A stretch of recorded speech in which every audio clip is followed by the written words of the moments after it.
We may be seeing the beginning of the end when it comes to Israel's war with Gaza, but the struggle facing the children in the region is far from over.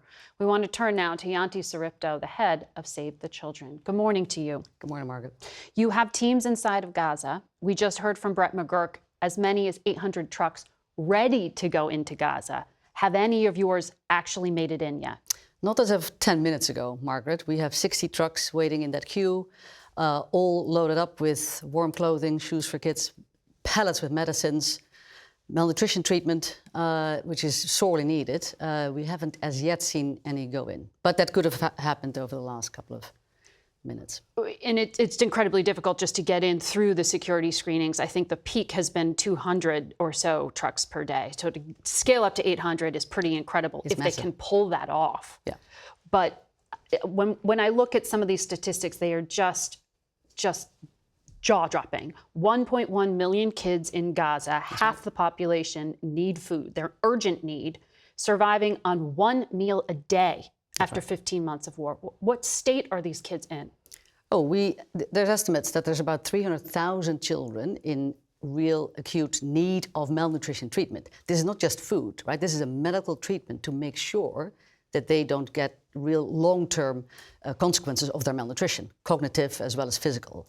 There are 150,000 pregnant and lactating women inside of Gaza who urgently need micronutrients as well, to avoid those same consequences. So the needs are enormous. I read, and this was particularly heartbreaking, that Save the Children is also going to try to connect more than 17,000 separated children to find family members.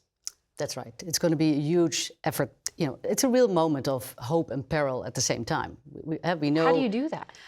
Well, what we'll do is we do family tracing. So we're going to try to find extended family, even if not direct parents, extended families, aunts, uncles, nephews, neighbors sometimes, the community where they were, find members from that community, vet them, check backgrounds, and then the painstaking process of reuniting these children, many of whom have been either displaced or lost, and some even displaced outside of Gaza, help them reconnect to that community.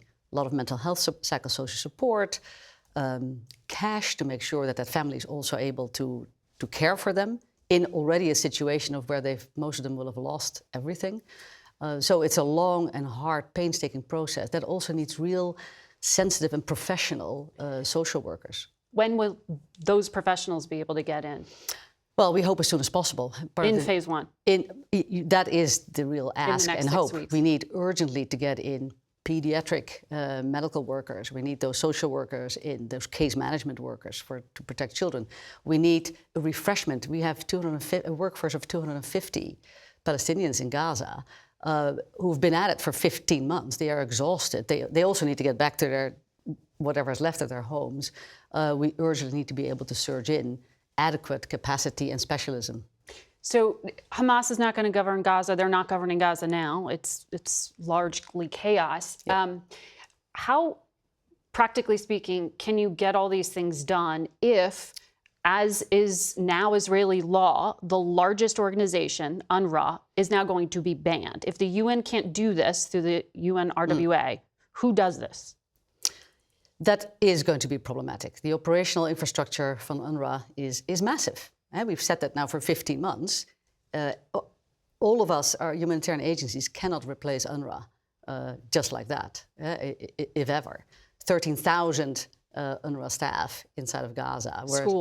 Schools, warehouses, trucks, everything that are being used also by organizations like ours.